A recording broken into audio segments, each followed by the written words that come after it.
The gift of the Magi. $1.87. That was all. She had put it aside 1 cent, and then another, in her careful buying of meat and other food. Della counted it 3 times. $1.87. And the next day would be Christmas. There was nothing to do but fall on the bed and cry. So Della did it. While the lady of the home is slowly growing quieter, we can look at the home. Furnished rooms at a cost of $8 a week. There is little more to say about it. In the hall below was a letter box too small to hold a letter. There was an electric bell, but it could not make a sound. Also, there was a name beside the door, Mr. James Dillingham Young. When the name was placed there, Mr. James Dillingham Young was being paid $30 a week. Now, when he was being paid only $20 a week, the name seemed too long and important. It should perhaps have been Mr. James D. Young.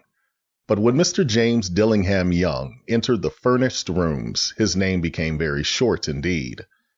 Mrs. James Dillingham Young put her arms warmly about him and called him Jim. You have already met her. She is Della. Della finished her crying and cleaned the marks of it from her face. She stood by the window and looked out with no interest. Tomorrow would be Christmas Day, and she had only $1.87 with which to buy Jim a gift. She had put aside as much as she could for months with this result. $20 a week is not much. Everything had cost more than she had expected. It always happened like that. Only $1.87 to buy a gift for Jim, her Jim. She had had many happy hours planning something nice for him, something nearly good enough, something almost worth the honor of belonging to Jim. There was a looking glass between the windows of the room. Perhaps you have seen the kind of looking glass that is placed in $8 furnished rooms. It was very narrow.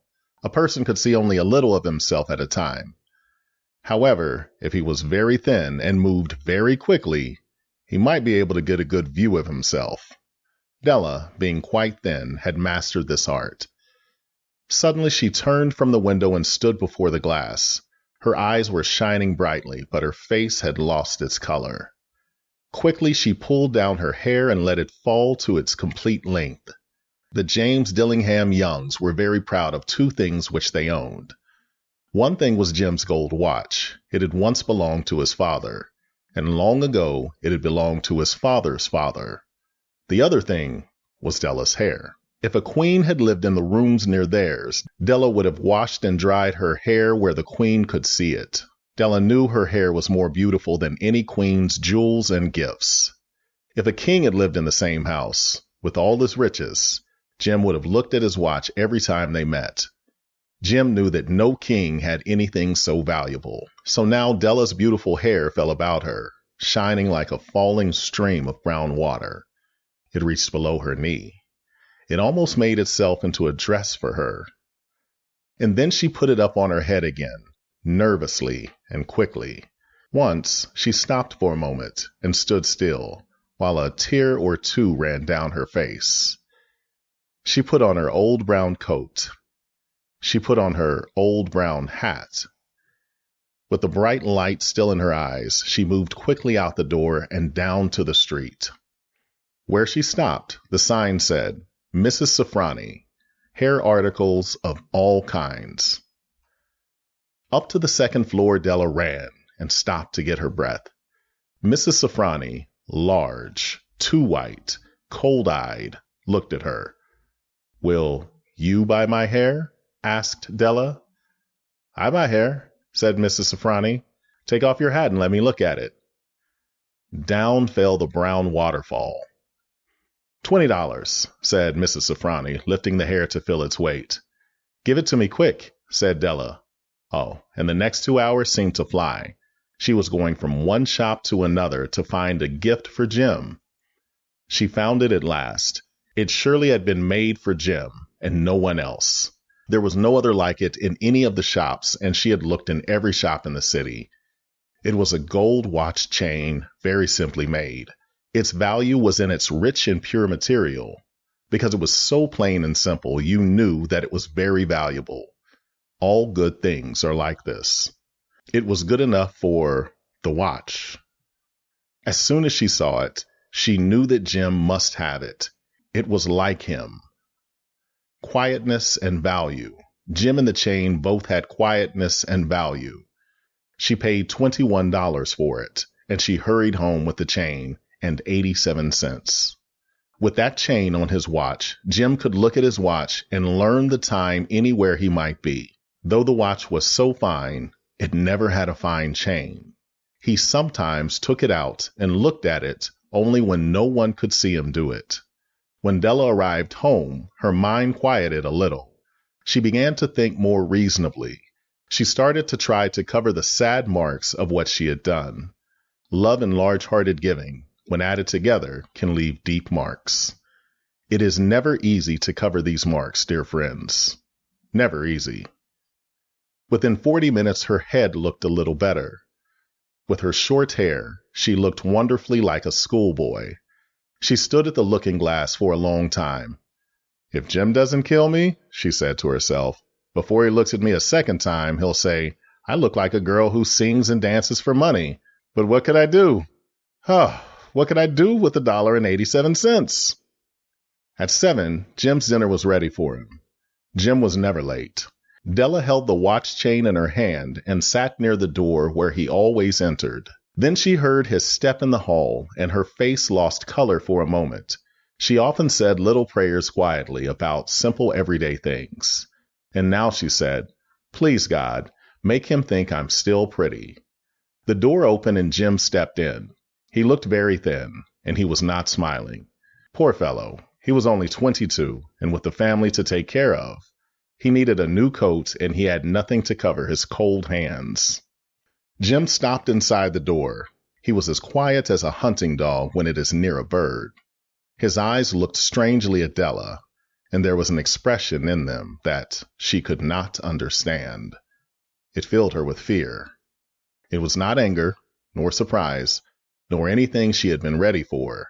He simply looked at her with that strange expression on his face. Della went to him. Jim, dear, she cried, don't look at me like that. I had my hair cut off and sold it. I couldn't live through Christmas without giving you a gift. My hair will grow again. You won't care, will you? My hair grows very fast. It's Christmas, Jim. Let's be happy. You don't know what a beautiful, nice gift I got for you. You've cut off your hair? Asked Jim slowly. He seemed to labor to understand what had happened.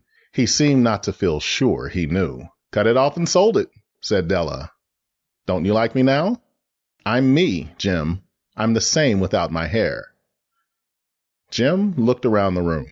You say your hair is gone? He said.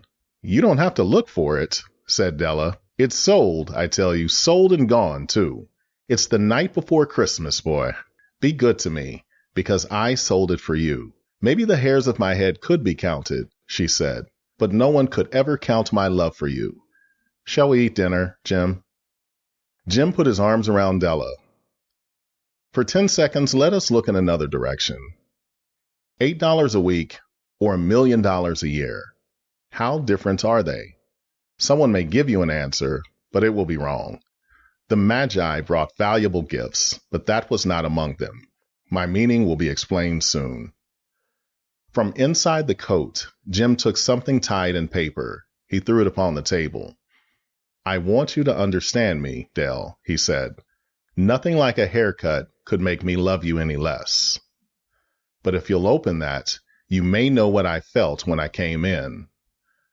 White fingers pulled off the paper, and then a cry of joy, and then a change to tears. For there lay the combs that Della had seen in a shop window and loved for a long time. Beautiful combs with jewels, perfect for her beautiful hair. She had known they cost too much for her to buy them. She had looked at them without the least hope of owning them. And now they were hers. But her hair was gone. But she held them to her heart, and at last was able to look up and say, "My hair grows so fast, Jim." And she jumped up and cried, "Oh, oh." Jim had not yet seen his beautiful gift. She held it out to him in her open hand. The gold seemed to shine softly, as if with her own warm and loving spirit. "Isn't it perfect, Jim? I hunted all over town to find it. You'll have to look at your watch 100 times a day now. Give me your watch. I want to see how they look together." Jim sat down and smiled. "Della," said he, "let's put our Christmas gifts away and keep them a while. They're too nice to use now.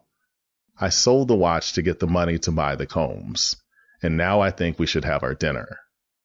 The Magi, as you know, were wise men, wonderfully wise men, who brought gifts to the newborn Christ child. They were the first to give Christmas gifts. Being wise, their gifts were doubtless wise ones. And here I have told you the story of two children who were not wise. Each sold the most valuable thing he owned in order to buy a gift for the other. But let me speak a last word to the wise of these days. Of all who give gifts, these two were the most wise. Of all who give and receive gifts, such as they are the most wise. Everywhere they are the wise ones. They are the Magi.